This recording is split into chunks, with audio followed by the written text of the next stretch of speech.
Hello বন্ধুরা, good morning. আজ সকালটা খুব সুন্দর কাটুক, খুব সুন্দর হোক সবার। তো আজ তো হনুমান জয়ন্তী, সকলকে ভালো রাখুক আমাদের জয় শ্রী বজরং বলি। তো তোমরা সবাই কে কি করছো জানিও। আমি দেখো সকাল সকালই রেডি হয়ে গিয়েছি। আমার আজকে ইচ্ছা আছে একটা ছোট্ট হনুমানজি নিয়ে আসবো। আমার অ্যাকচুয়ালি আছে বজরঙ্গ বলি, দেখো এই পুচকি ঠাকুরটা, কিন্তু আমার ইচ্ছা আছে একটা ছোট পাথরের ঠাকুর নিয়ে আসবো, আজকে প্রতিষ্ঠা করব। আর আর কি কি করি সবটাই তোমাদের সঙ্গে শেয়ার করব। আর দেখো এখানে আমার পুরো রুমটাকে একদম নিট অ্যান্ড ক্লিন ভাবে পরিষ্কার করা তো হয়েই গেছে।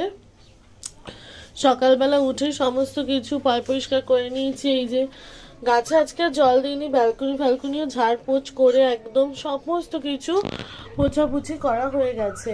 এখন শুধু কালকের এই জামা কাপড়গুলো আছে, এগুলো থাকুক, কারণ এগুলো এখন আর ভাঁজ করার মতো টাইম নেই, পরে আমি ভাঁজ করব। তো এখন যাচ্ছি একটু বাজারের দিকে, কারণ পুজো করব বলে এখন অবধি নির্জলাই রয়েছি। তো চলো যাওয়া যাক। আর একটা কথা বলি, আজ কিন্তু খুব বিশেষ ভালো দিন, শনিবার, হনুমান জয়ন্তী। তোমরা আমার ভিডিওটা যে যখনই দেখবে নিশ্চয়ই আজকেই আমি আপলোড করব। তোমরা সবাই পারলে তোমাদের বাড়িতে বজরঙ্গবলীর মূর্তি থাকুক কিংবা ছবিতে থাকুক, সবাই একটু পুজো অর্চনা করো, কারণ আমাদের কলিযুগের দেবতা কিন্তু হনুমানজি, সেটাই মানা হয়। কারণ উনি সমস্ত দেবতাকে বিলুপ্ত হয়ে গেলেও হনুমানজি কিন্তু এখনো আবির্ভাব রয়েছে, সেটাই আমরা মানি জানি।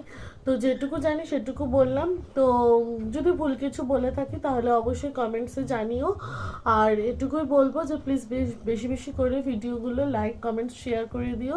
আর যারা এখনো সাবস্ক্রাইব করনি সাবস্ক্রাইব করে দিও। আর আরেকটা কথা তোমাদের চলো শেয়ার করি। এখানে দেখো আমি আমার গণেশ বাবাকে কিন্তু এখন আর জামা কাপড়টা পরাচ্ছি না, কেন কি প্রচণ্ড গরম, ওর জন্য আমি এখন আর গণেশ মহাদেব কাউকেই জামা কাপড় পরাচ্ছি না। তো সবাইকে খুব ভালো করে স্নান টান করে, যেহেতু বৃহস্পতিবার দিন বসিয়েছি, মানে আজকে তো শনিবার, তো দুদিন আগেই বৃহস্পতিবার ছিল, তার জন্য আমি আর আজকে এই ঠাকুর কোনো কিছুই নড়াচড়া মানে নাড়া দেবো না, কি হাত দেবো না। শুধু হনুমানজিকে আনবো, এনে কোথায় স্থাপিত করি, কোথায় কি বসাই, সবটাই শেয়ার করবো। পরপর ভিডিওগুলো তোমরা দেখো, আই হোপ তোমাদের ভালো লাগবে, খুব ইন্টারেস্টিং ভিডিও হতে চলেছে।